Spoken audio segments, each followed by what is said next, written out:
Hey Grace, welcome to Love Month. I am so excited about what God has for us over the next 4 weeks. And while they kind of tied in the past, the devotional series this month and our sermon series are going to tie in, and they're really going to build on one another, and one's going to complete and add more information to the other. And so I really want to encourage you over the next 4 weeks as you attend church on Sunday and you maybe prepare for life group or your devotions is every Wednesday to look for these. And so the question that we have to answer, that we're wanting to answer this month, is what is love?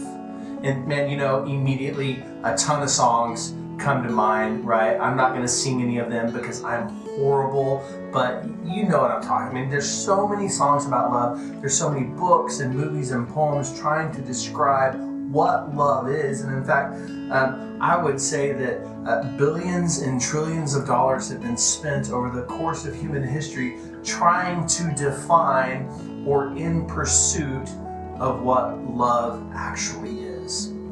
Now, here's something that's going to be the premise that kind of undergirds the foundation for this entire series as we look at what love is.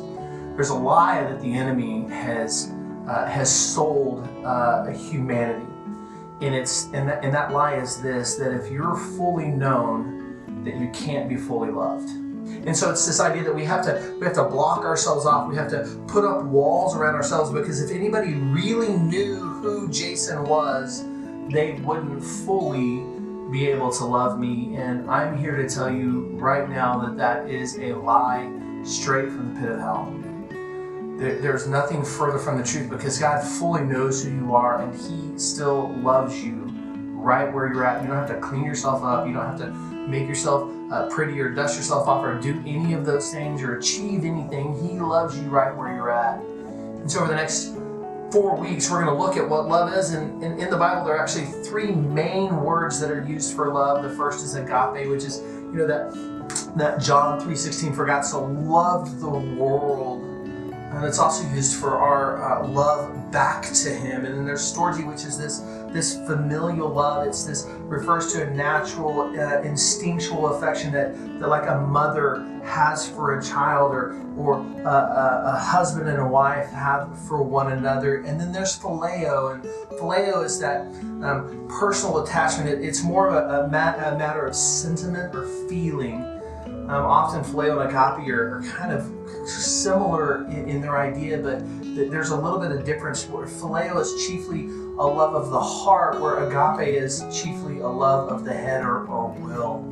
And then in the Bible, not explicitly used in the New Testament, it's brought up really in the Old Testament, but this idea of eros, it's the idea of passion or a sexual love between a husband and wife, and it's really brought up in the Song of Solomon. And while we won't dwell on that this series, there is that idea in just a moment. It's easy to confuse that because eros is where we get our word erotic from, and in today's society that's often a connotation of negative, bad, or dirty. But in the Bible, the idea in the Song of Solomon for that love between a husband and a wife is beautiful, and it's created by God, and it's intended for one man and one woman in the confines of marriage, and it's a beautiful thing. And so if we're going to answer the question right here in the first devotion for this series, what is love? I'm going to tell you, I'm going to give you the answer right now, but you have to keep watching the rest of the series. The answer to what is love is simply one word, 3 letters, and that is God. God is love. John tells us, "Beloved, let us love one another, for love is from God, and whoever loves has been born of God and knows God, and anyone who does not love does not know God, because God is love." That's 1 John 4:7 and 8. God is love. So maybe you find yourself in a marriage relationship, or you're single and you're looking for love. I'm going to tell you right now, stop looking for love and dive deeper into your relationship with God, and you will experience a love that is complete and whole, and God will bring and add to that. And so I have a challenge for you this week as we get ready to dive into this series. I want you to read 1 John 4:7 through 21 each day this week.